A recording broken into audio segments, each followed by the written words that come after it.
नमस्कार दोस्तों, स्वागत है आपका मेरे YouTube चैनल में। चलिए एक नई किताब के ऊपर चर्चा करते हैं।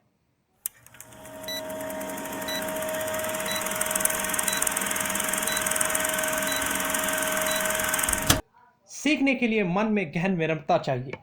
अखबारों को पढ़ते हुए दुनिया भर में हो रही घटनाओं को देखते हुए ये देखा जा सकता है कि आज़ादी का दायरा सिकुड़ता ही जा रहा है, घटता ही जा रहा है। क्या आप मेरे कहने का मतलब समझें? मन के पास आज़ाद होने की बहुत कम संभावना है। वो सोचने समझने के, महसूस करने के, किसी चीज़ को पता लगाने के काबिल ही नहीं, क्योंकि संगठित धर्मों ने अपने कट्टर विचारों के साथ दुनिया भर में हमारी सोच को पंगु बना दिया है। अंधविश्वास और परंपराओं को मन में कूंद कर दिया है, संस्कारित कर दिया है। आप हिंदू हैं, ईसाई हैं, मुसलमान हैं या दूसरे किसी संगठित विश्वास से जुड़े हैं, जो बचपन से ही आप पर थोपा गया है और आप उन्हीं सीमित दायरों के भीतर ही भीतर सब कुछ करते हैं। वो दायरे भले बड़े हों या छोटे। जब आप कहते हैं कि आप हिंदू हैं या मुसलमान हैं और कुछ हैं, तो प्लीज़ अपने मन को गौर से देखें, ध्यान से। क्या आप सुनी सुनाई बातों को नहीं दोहरा रहे?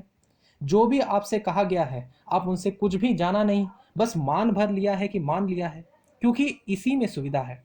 उसी दायरे में जीने से, स्वीकार कर लेने से सामाजिक और आर्थिक तौर पर आपको एक सुरक्षा मिलती है। तो यूं आज़ादी की एक तरह से मनहाई हो जाती है, ना सिर्फ हिंदू, मुसलमानों और ईसाइयों में, बल्कि उन सब लोगों के लिए जो भी किसी संगठित धर्म को हदबंदियों में जीते हैं। अगर आप गौर करेंगे तो आपको पता चलेगा कि आप जिस किसी भी धंधे से जुड़े हैं, वह भी आपको पराधीन बनाता है। कैसे वो आदमी आज़ाद हो सकता है जिसने 40 बरस किसी एक खास पेशे में लगा दिए हों? किसी डॉक्टर के जीवन पर ध्यान दें, 7-8 साल किसी कॉलेज में बिताने के बाद बाकी सारा उम्र वह तो आम प्रैक्टिशनर बनकर रह जाता है या कोई स्पेशलिस्ट हो जाता है, अपने ही पेशे का गुलाम होकर रह जाता है वो। जाहिर है कि आज़ादी की गुंजाइशें उसके लिए बहुत कम रह जाती हैं। और यही बात किसी सियासतदान के लिए भी उतनी ही सच है, किसी समाज सुधारक के लिए भी, उन लोगों के लिए जिनका कुछ आदर्श होते हैं, जीवन में जिन्हें कुछ हासिल करना है, जिनका कुछ लक्ष्य है। तो अगर आप ध्यान देखेंगे तो पाएंगे कि संसार का हर जगह आज़ादी का इंसानी इंसानी गरिमा की गुंजाइशें घटती ही जा रही हैं। हमारे मन तो बस मशीन है। हम कोई काम धंधा सीख लें तो हम फिर हमेशा के लिए गुलाम हो जाते हैं। और मुझे लगता है कि मन और समाज के लिए इस जंजाल को तोड़ने के लिए तो उन्हें या पर किसी इर्द गिर्द बुना दिया गया है। एक गहरी समझ चाहिए, सच्ची सूझबूझ, एक अंतर्दृष्टि। इस अधांतिकता को बिल्कुल नए अंदाज से देखने के लिए, बुनियादी तौर पर उनसे निपटने के लिए, गहराई से जड़ों में जो जाकर, तो आदमी को क्रांतिकारी होना होगा, जिसका मतलब है सोचना, महसूस करना मुकम्मल तौर पर, ना कि चीज़ों को बस सरसरी तौर पर देखना बाहर से। आदमी को भीतर विनम्रता होनी चाहिए, चाहिए ना? मुझे नहीं लगता कि विनम्रता को विकसित किया जा सकता है। सादी सादी गई, विकसित की गई नेकी तो भयानक है, क्योंकि जब भी आप किसी सद्गुण को साधते हैं तो सद्गुण तो रहता ही नहीं।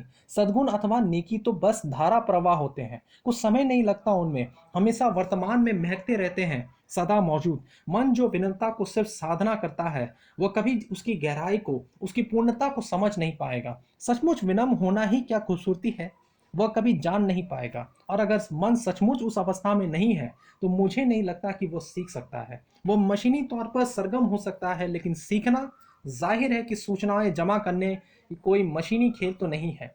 सीखने का मामला तो बिल्कुल ही दूसरी तरह का है, एकदम अलग। और सीखने के लिए मन में एक गहन विनम्रता चाहिए। मैं जानना चाहता हूं कि आज़ादी क्या है। कोई काल्पनिक आज़ादी नहीं जो किसी चीज़ या प्रतिक्रिया के रूप में अपनी ही कोई ख्याली उड़ान होती हो। क्या सचमुच ही आज़ादी का नाम कोई चीज होती है, कोई अवस्था, मन जिसमें सचमुच ही परंपराओं से, जंजालों से खुद को आजाद कर रहा होता है, जो सदियों में उसे थोपे गए होते हैं? मैं जानना चाहता हूं कि अद्भुत हस्ती है क्या, सदियों से लोग जिसके लिए संघर्ष कर रहे हैं। मैं उसके बारे में मैं उसके बारे में सीखना चाहता हूँ, पता लगाना चाहता हूँ। और कैसे मैं इसे कर सकता हूँ अगर मेरे भीतर नर्मता की कोई भावना ही नहीं, विनम्रता का, उस विनयशील से कुछ भी लेना देना नहीं, जिसे सच बचाव की मुर्दा या आया मन ओढ़ लेता है। वह तो एक भद्दी और भौंडी चीज है। विनम्रता को साधा नहीं जा सकता। बेशक इसका अनुभव हो पाना बेहद मुश्किल है, क्योंकि हम पहले से ही किसी ना किसी मुकाम पर जमे हुए हैं। हमारे कुछ विचार, कुछ मूल्य, कुछ अनुभव इकट्ठे हुए किए हैं। हमने कुछ ज्ञान, और ये सारी पृष्ठभूमि हमारे विचारों को, हमारी गतिविधियों को दिशा निर्देश देती है। एक बड़ा बूढ़ा आदमी जिसने अपने और दूसरे के अनुभव को जरिए ढेरों ज्ञान इकट्ठा किया, जिसे कुछ खास होने की, सत्ता के किसी ओहदे पर जमे पाने की, मान सम्मान हासिल करने की उसकी भावनाएं दौड़ाए फिरती हैं। कैसे वो आदमी विनम्रता की अवस्था में हो सकता है, और कैसे वो फिर अपनी ही तुच्छता धृष्टता के बारे में जान सकता है। तो मुझे ऐसा लगता है कि विनम्रता की, विनय की भावना के प्रति हमें अत्यंत ध्यानपूर्ण और खूब गहराई से सजग होना होगा। कृष्णमूर्ति द्वारा ये कहा गया है, वाराणसी में 24 जनवरी 1960। अगर आपको ये अच्छा लगा, लाइक कीजिए। धन्यवाद।